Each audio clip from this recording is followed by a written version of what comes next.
So, yeah, if you, the theory that I'm going to keep on using, the concept I'm going to keep coming back to, is the risk that the most common risk that we'll see. There's lots of others, but let's just pretend, for the sake of argument, that there's one mistake. You guys sign up to a contract that's a significant leap, a quantum leap ahead. It's twice as big as anything you have done before, and there was a surprise, something you didn't know about, and it's going to cost you a bomb to do it. In that scenario, do you keep on working until you work yourself into bankruptcy, or do you just go, we're just going to walk away from this project? We just can't do it. There's no point in sinking ourselves. If you've done that in good faith as a director, then they can't come after you. They can only come after the company.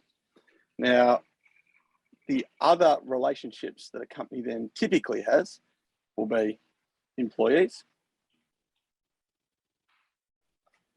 And under Australian law, there's a whole lot of obligations to employees that a company has, like paying super, making sure you deduct tax, accruing leave. The ATO is getting far more aggressive on tax, and we'll come to that later, where directors can become liable for PAYG tax, superannuation, and even GST if you haven't paid it as a business.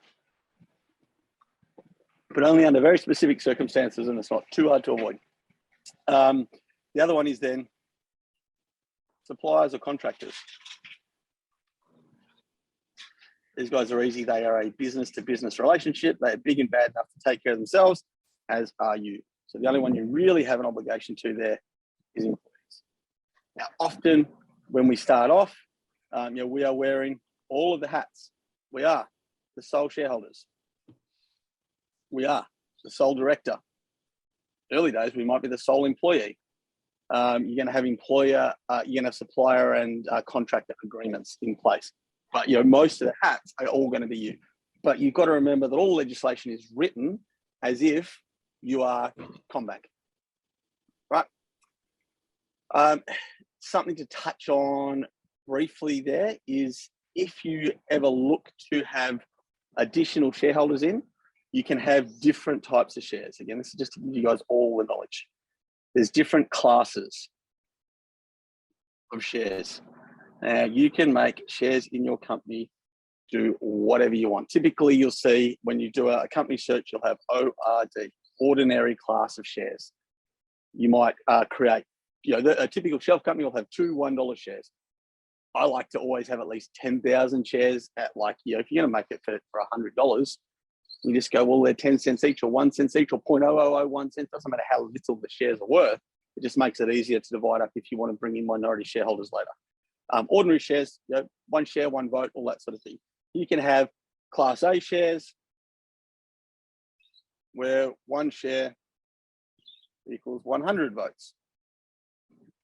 These might be 1 share equals 1 vote. Zuckerberg on Facebook.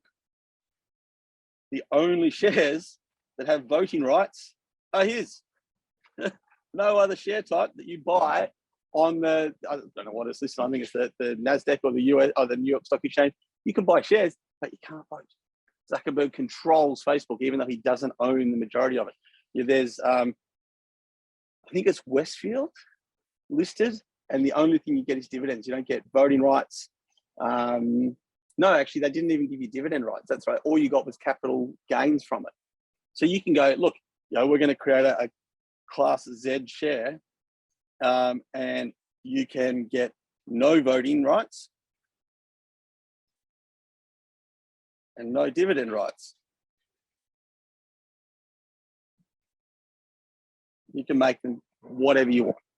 That's a case of going, anyone who buys these is buying them, or you're giving them to them on the assumption that one day the company will be able to be sold for value. Otherwise, those shares are absolutely worthless. They can't do anything with them. So you can create any different types of class of shares that you want. There are different classes of shareholders. There's only one class of directors. You can't have different types of directors. All right. So has anyone got any questions on that? No, hoping that we're not jumping into the difficult stuff yet. Some of the things, and it's hard to, I'm going to cover a range of topics. I've put them down in a list. I've tried to make them make sense as we go. But just bear with me if you go, hang on, how does that relate to here? It's trying to cover it all in an order that makes sense. I thought I'll cover, we talked about contractor or supplier arrangements. That's versus employees. Now, the ATO freaking hates construction, hates us, right?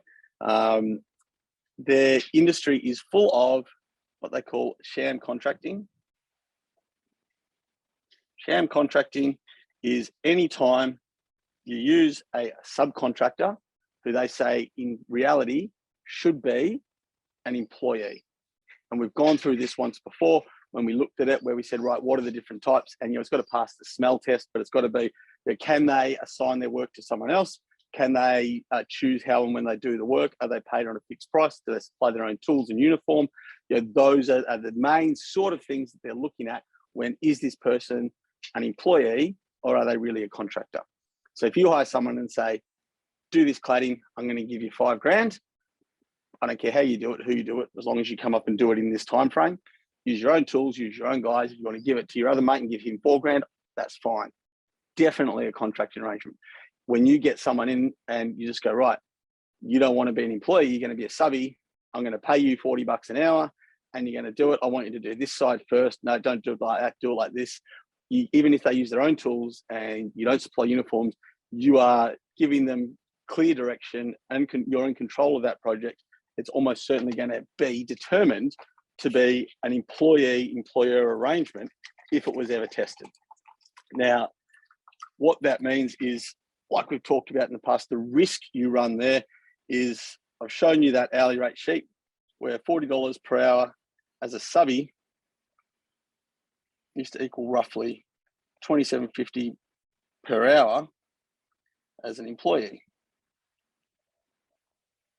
Now, I know we did cover this in hourly rates, but we're covering it again. If you hire this person as a subby for years, you got them for 3 years, you never pay them annual leave, you never pay them sick leave, you never pay work cover or super because you've deemed them to be a subcontractor. You may pay super, that's fine. But if you haven't paid annual leave, sick leave, public holidays, etc., and they decide at the end to go to Fair Work and say, actually, I was an employee, they will almost certainly be found, yes, they are. And you will then have to back pay all their annual leave. So annual leave for 3 years, which is going to be 12 weeks at the full $40 an hour, not at the $27.50 you should have paid. So you've already paid them for that. You've already paid them for all the public holidays, because that's why they get paid so much more than your employees, is because they're covered for all those times when they're not working. You risk having all of that paid again if they're in a sham, if they're found to be in a sham contracting arrangement. Now, I don't believe it ever happened to us that anyone actually did it, but it is a risk that you need to be aware of, because all of this is about mitigating risk. It's about planning for the worst and then hoping for the best. So you've got to know what can happen and be ready to prevent that. Easiest way to do it, as we looked at, is simply have them also be a proprietary limited company. Solves the problem. Okay? If they are a proprietary limited company, you don't have any risk of that happening. The next thing I'm going to talk about is a natural person. If you ever look at not so much legislation, but guides and things from the ATO, you'll hear this term natural person pop up occasionally. A natural person means that you're a human being. Simple as that. The important thing to know about that is, realistically, a company, in the eyes of the law, is also a person. Has the same rights, responsibilities, liabilities as a person. But they're not a natural person.